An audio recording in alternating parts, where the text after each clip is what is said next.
Multimedia eso enie ebusafo ya trase ene so ye de ensam bro ensam ekoso o man Ghana mu ase e na ye de eba na ebusa ene asem bia baba beto edwa e de fa Paul Adom Otchere a o ye adwuma e wo TV Metro TV ho na ebusa Paul ho ya akere no eye OSP aye special prosecutor ye invite no se Obra ene enti na ye invite Paul Adom Otchere de boni no ye ko ni akwakoji emu enchiremu enyina ede amao be pacho subscribe to your YouTube channel na face like video mama share ba foforo nya bi hwe na afi fa comment so bra ewo nkoma ye ba bedi eho na ye be kenkan ni nyina ede ama wo na won nko na ye ni enkobo Charles akoba yeah se boni mejo so se bi ya boko yeah boko ye ni nkobo ye se Paul Adom Otchere OSP for invite yeah so wiki mo if be 25th eba and ya follow story in the but we them obviously channel we no yana ye mpese ye representing semwa yenyenye details sure ni e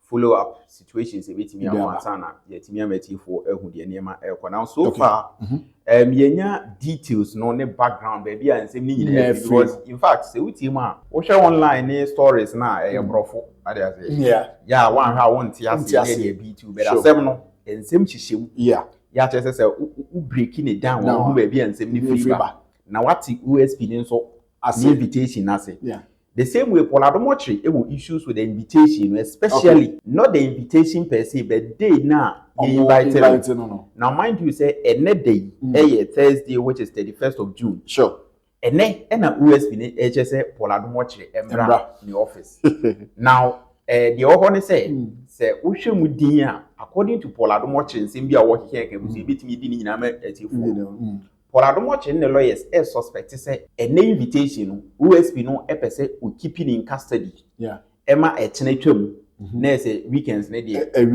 ona ne mpaso na yenko nsem no way back no obi ehu ede antipa na OSP no epe Paul Adom Otchere ache no in fact nye just invite or penache no what they say now Paul Adom Otchere chim say asem na ede frofro no we need more emfa na ho nke nye wono na ese ede no but OSP ne so che reason ti a ese wono na we invite no na dey chen say obeka ha Paul Adom Otchere ekoye board chairman wo Ghana Airport Company Limited what they say na ebrai say invitation we buy no amanfo kra ko see that popular Christmas tree bi na yese wokoto enye no there is a far more deeper case. Oh, okay. As he can put the ten say, and some shall say for 2022. Okay. Now by 2022, we say near free COVID no bamba. Yeah, as I feel the year recover crack. Sure. So Ghana Airport Company, they was normally short on cash, no municipal. So they went to the sector minister then. Our share airport near aviation so. Okay. Edi ko to nanim say enko person ko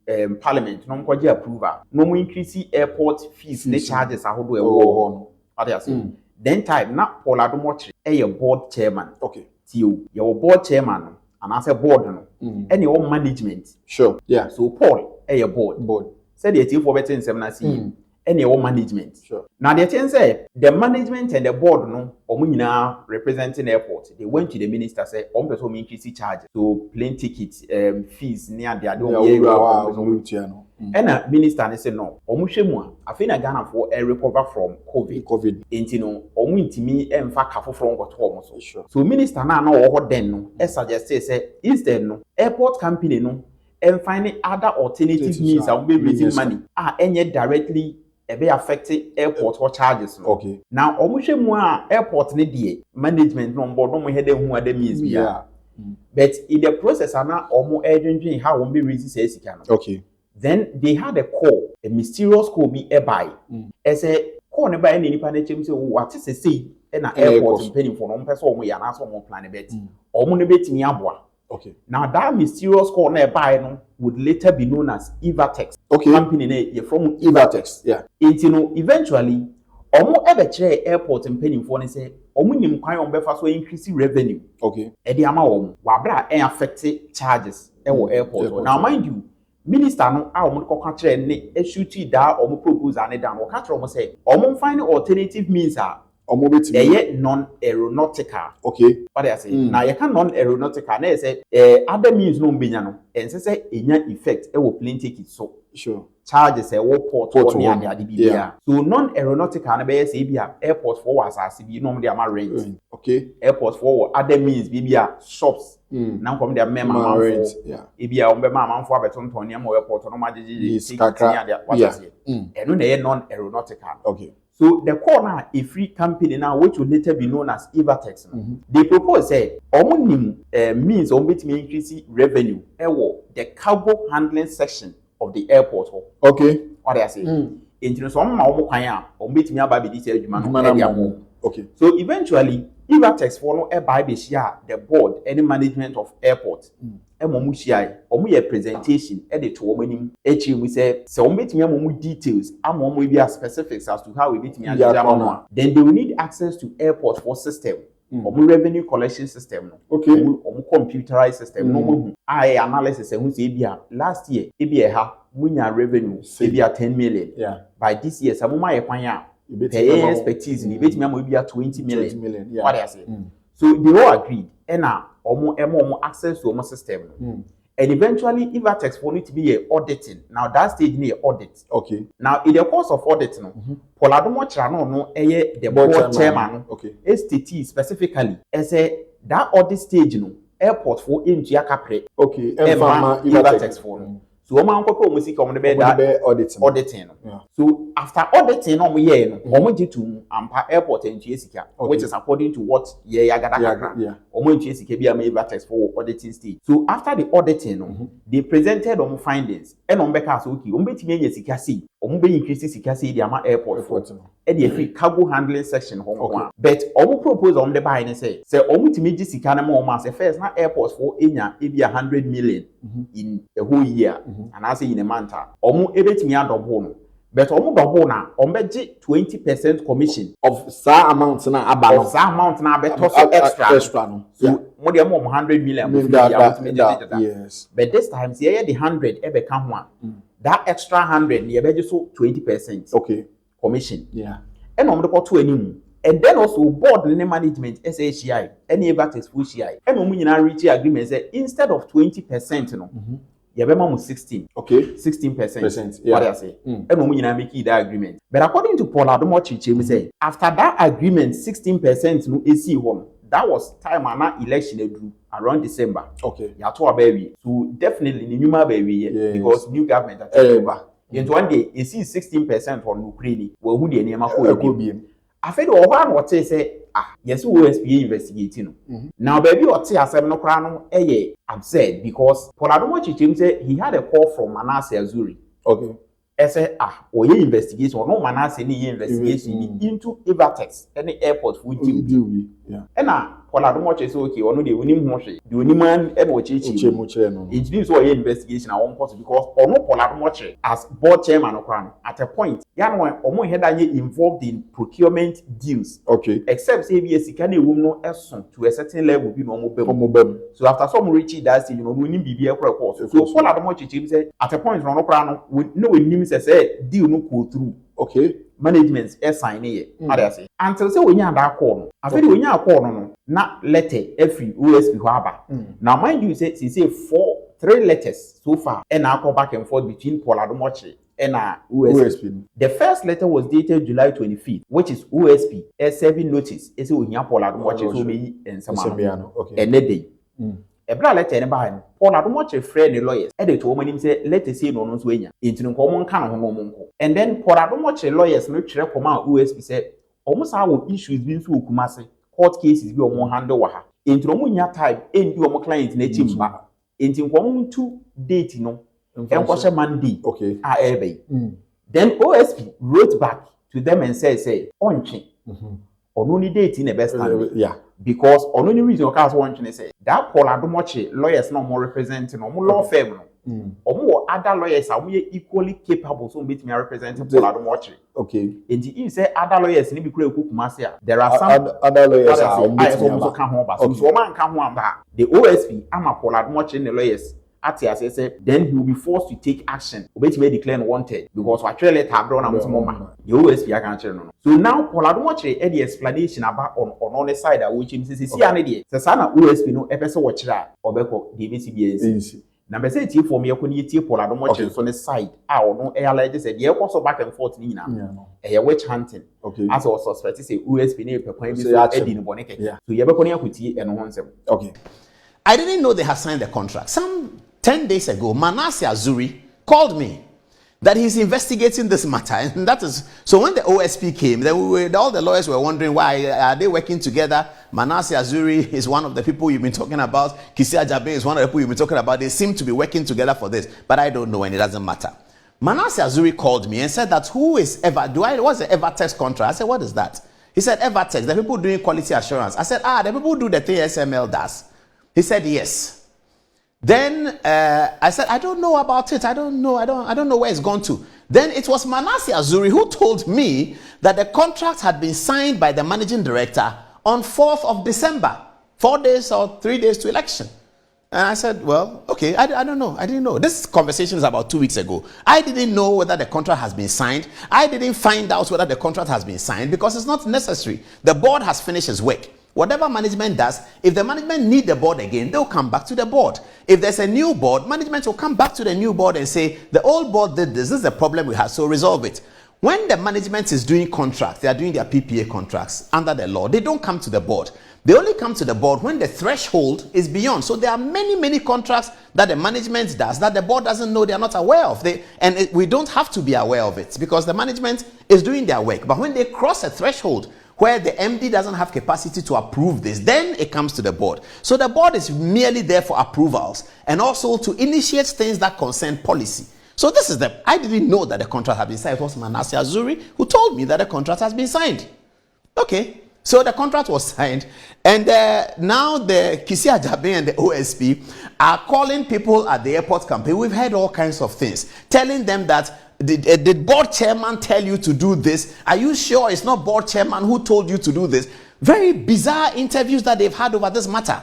Everybody goes and they tell them, did you know the board chairman? Did the board chairman tell you to do that? And they come out telling their lawyers that, we don't understand. Why are they talking about board chairman? They've had conversations with the managing director. They've had conversations with most of the managers. They've seen the board minutes. Manasseh Azuri has seen the board minutes. Letters that have been written about this issue from the company to the management. It is Manasseh Azuri who tells me. And he sends me texts all the time. Those of you who saw me on YouTube, you heard me say that I've even sent him texts. Manasseh has sent me several questions. I've answered some. I'm still in the process of answering some. But now that the OSP seems to be looking at the same thing, then I'm assuming that perhaps they are working together, which is fine. There's no problem. They need to investigate. But public procurement matters have nothing to do with the board chairman. And I don't have any interest in any of the companies who came there. I don't know who they are. I don't know who is their friend, where they came from. But anyway, the OSP insists that we have to come there today at 3 o'clock. Every lawyer is telling me, look, they want you to come at 3 o'clock and then they will detain you. They may arrest you. They will say, go and bring this. They will say bail. And one lawyer told me that how much is the money involved in that? I said, there's no money involved. There's absolutely no money involved in it. There's no money at all involved. Airport has not paid a single money to anyone. Airport has not lost a single money. And the contract has been signed by the managing director. I asked Manasseh Azuri that when you saw the contract, did you see my signature? Did I witness? He said, no.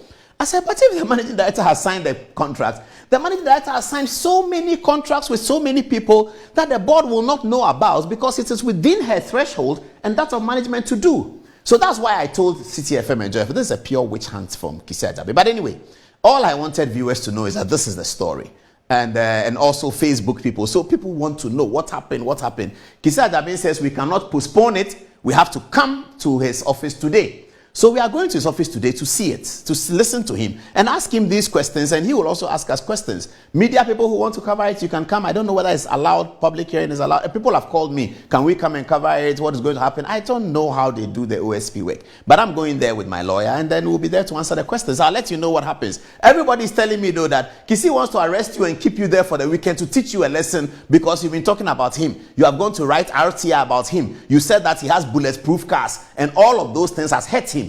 so he wants to come after you. Well, that's up to him. If that's what he uses the state authority for, it's entirely up to him. That's not my problem. I don't mind. I will continue to do my work. And to say anything wrong about whether it is Kisi Agyapong, whether it is X, Y, Z, W, V, we will have to say it, so long as we can provide the evidence for it. If it is his decision that because we have been talking about him, where there's no concern about board chairman, he will call people and ask them that, say that board chairman did this, say that board chairman, we want you to say that board chairman, we want you to say that, all that gamut of information that all the lawyers are telling me about, I don't know, the lawyers are telling me about it, that this is what is happening, because some of those lawyers have gone there with their clients and they tell me that they are saying, what did board chairman do? What did they tell us about this? Is the questions that the OSP wants to know. It's entirely up to you, Kisi Agyapong. It's entirely up to you. So 3 o'clock, we will be there, and hopefully we'll be back, and then we'll report to you what happened. This is what we wanted to do, just to tell you, so that people don't have a blank mind and they don't understand what is happening. They think something really wrong has happened. Absolutely nothing wrong has happened. Okay, video no, and I say Paula Adom watching semono, and I yikoko etie ebai. Now, but you share and some Paula Adom watching ekai. It means political motivated entina sadi we ekoswana. Well, that is what Paul Adom in feeling. Now, one thing is the honest I am a funny even say this is the same OSP appointed by Paul Adom and it looks like mentia say why I say a nena a bina you no crown a year I say Afina Jejine free cage now I feel more hunting more. But definitely OSP no a buy for a take over. Changes beba. Now one question I'm going to be saying as an answer OSP na djuma wo ye ni na is it just a way to prove to this new administration say we boy you maintaining me what I say I'm going after the very same people and come back after you and also more point me say can make isi mo so any as a all pay favor be wa buy any be a all this argument because how can you tell me say oh no papa wo wint me free wo papa any no be papa ba so MPP phone be who say I say OSP no any or you see the 2 million in office no to settle personal scores be